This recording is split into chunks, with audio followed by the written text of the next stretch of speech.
नागिनिया के माला पहिरे भोला जी हमारी हो। नागिनिया के माला पहिरे भोला जी हमारी हो। नागिनिया के माला पहिरे भोले जी के माथवा पे दूजिया के चांदेवा। भोले जी के माथवा पे दूजिया के चांदेवा। दूजिया के चंदवा बाबा दूजिया के चंदवा। जटवा से बाहे उनके जटवा से बाहे उनके गंगा जी के धार हो। नागिनिया के माला पहिरे भोला जी हमारी हो। नागिनिया के माला पहिरे भोला जी हमारी हो। नागिनिया के माला पहिरे भोला जी के हाथवा में डमरू त्रिशूलवा।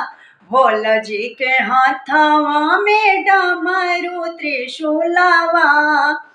कामर में पहिरे भोला कामर में पहिरे भोला मृगा के छाल हो। नागिनिया के माला पहिरे भोला जी हमारी हो। नागिनिया के माला पहिरे भोला जी के कानवा में बिच्छू के कुंडलवा।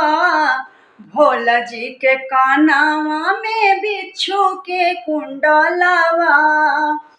गरवा में पहिरे भोला गरवा में पहिरे भोला नागवा के हार हो। नागिनिया के माला पहिरे भोला जी हमारे हो। नागिनिया के माला पहिरे भोला जी के पाँवा में काट के खड़ुआ।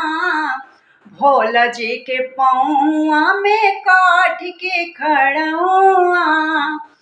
चढ़ के चल ले भोला चढ़ के चल ले भोला बसहा सवार हो। नागिनिया के माला पहिरे भोला जी हमारी हो। नागिनिया के माला पहिरे भोला जी हमारी हो। नागिनिया के माला पहिरे भोला जी के साथ सोहे गौरा महारानी।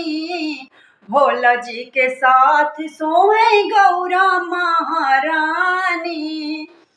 गोदिया में बैठे उनके गोदिया में बैठे उनके गणपति लाल हो। नागिनिया के माला पहिरे भोला जी हमारी हो। नागिनिया के माला पहिरे भोला जी हमारी हो। नागिनिया के माला पहिरे।